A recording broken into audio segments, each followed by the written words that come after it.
ಇವತ್ತೇನು ಜಾತಿ ಗಣತಿ ಮಾಡ್ತಕ್ಕಂಥ ಅಧಿಕಾರ ರಾಜ್ಯ ಸರ್ಕಾರಕ್ಕಿಲ್ಲ.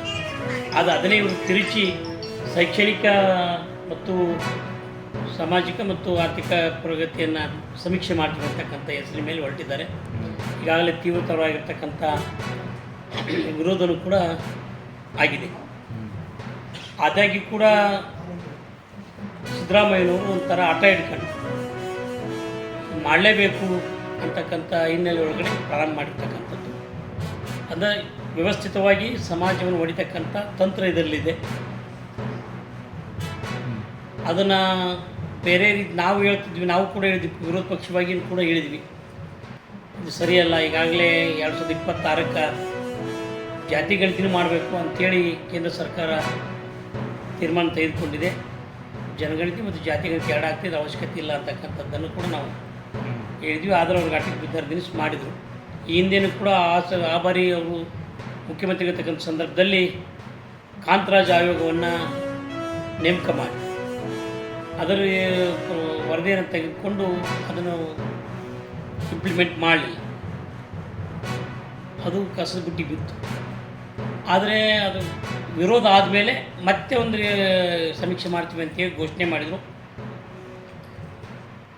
ಕಾಂಗ್ರೆಸ್ಸಿನ ಎಲ್ಲ ಸಚಿವರು ಸಂಪುಟದಲ್ಲಿನೇ ಭಾಳ ತೀವ್ರವಾಗಿರ್ತಕ್ಕಂಥ ಇದರ ಬಗ್ಗೆ ವಾಗ್ವಾದ ನಡೀತು ಅಂತಕ್ಕಂಥದ್ದನ್ನು ಕೇಳಿದ್ವಿ. ಆದರೆ ಮಾರನೇ ದಿವಸ ಹೈಕಮಾಂಡು ಮಧ್ಯಪ್ರವೇಶ ಮಾಡಿ ಅವ್ರನ್ನ ಶಾಂತಗೊಳಿಸಿತು.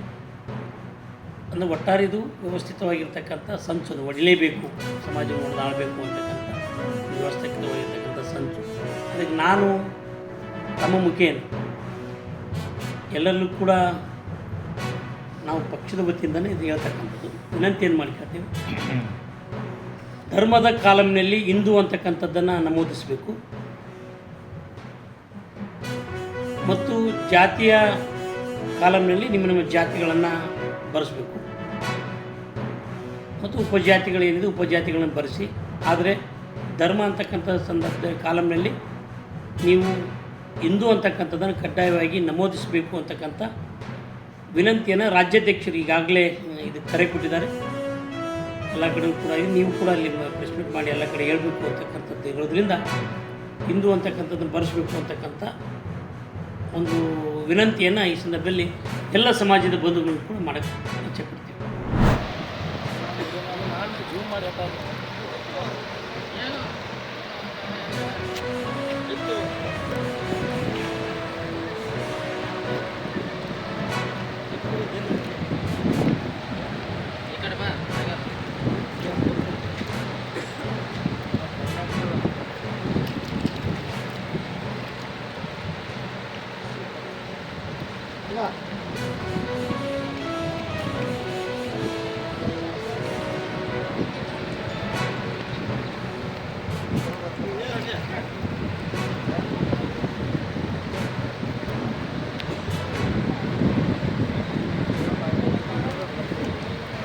ಎಲ್ಲ